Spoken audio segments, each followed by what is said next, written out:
set up conversations with lost customers, even talk to competitor customers. That's something we do a lot of for companies. But it is something you can try to achieve yourself. Talk to your partners. They're probably selling you and 5 other people. Try to have a candid conversation about it. It is easier than you think about what they think about your solution. So that's where I would start. It's amazing how, I'll sum it up this way, it is amazing how quick our clients will start reacting to perspectives even after the first or second interview. And I'm sure there's a certain archetype of person out there listening who says but they shouldn't. And I would say, yeah, you're right. We need to finish the rest of the interviews. But what if the rest of the interviews line up with what the first few people say, which tends to happen more often than not? Sure, we caution our clients to wait till they see the mass of what we've uncovered. But there's a power in just listening to other human beings talk about what they need and what they dislike.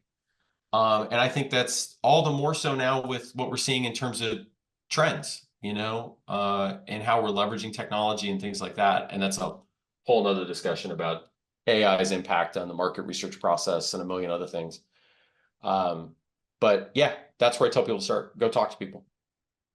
Yeah, I think that's awesome advice. I like the idea of talking to competitors, customers, and I think you're right. There's always been historically a massive divide between sales and marketing, and there's if they could the communication between the two, if you can just get that leveraged, it can be a massive bonus for any company to have that feedback, like you said, from the front line back to marketing, and then kind of refine it. You kind of have your own little internal feedback system there if they're working together on the same page. But like you said, a lot of times they don't listen to each other, or there's a disconnect, or because there's a difference in how they do things, what they're thinking about on a day-to-day basis.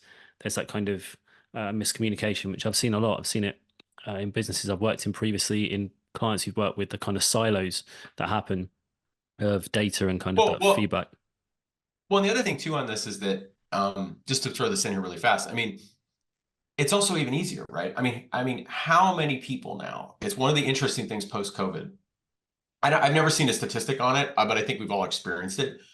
The number of times you get on a call and it's being recorded has gone up massively, right? It's almost like the default now. Somebody's got an agent or a bot or whatever, and pre-COVID, that didn't happen as often, right? But almost any conversation you have, project meeting, whatever, somebody's like, "Can I record this?" Right? I've got my bot. I'm gonna have Fathom join or Otter or pick your bot, right? And the only reason I bring that up is most sales teams of any size are using things like Gong or Chorus or whatever, where a marketer can just go keyword search every sales call that's happened this month. Why aren't they doing that? They could just go keyword search a competitor. And instead, they go write messaging for a landing page that goes against the competitor, and they never talk to the salesperson. And I'm like, that's crazy.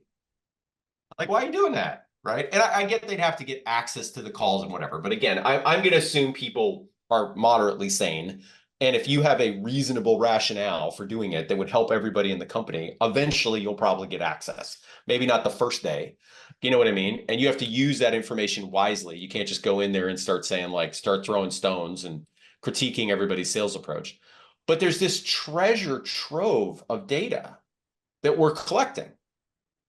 And I'll ask marketers sometimes, have you ever looked at what's in one of these systems? And they're like, "Huh, that's a good idea." I'm like, wait a minute. I don't bring that up that often when I talk. So I probably, a little more perkier about it than some other things. But but it's true. And I guess it goes back to even what we said earlier. I get frustrated when I think there's a way for people to learn and they tell themselves they can't. Right? It just drives me batty at the end of the day.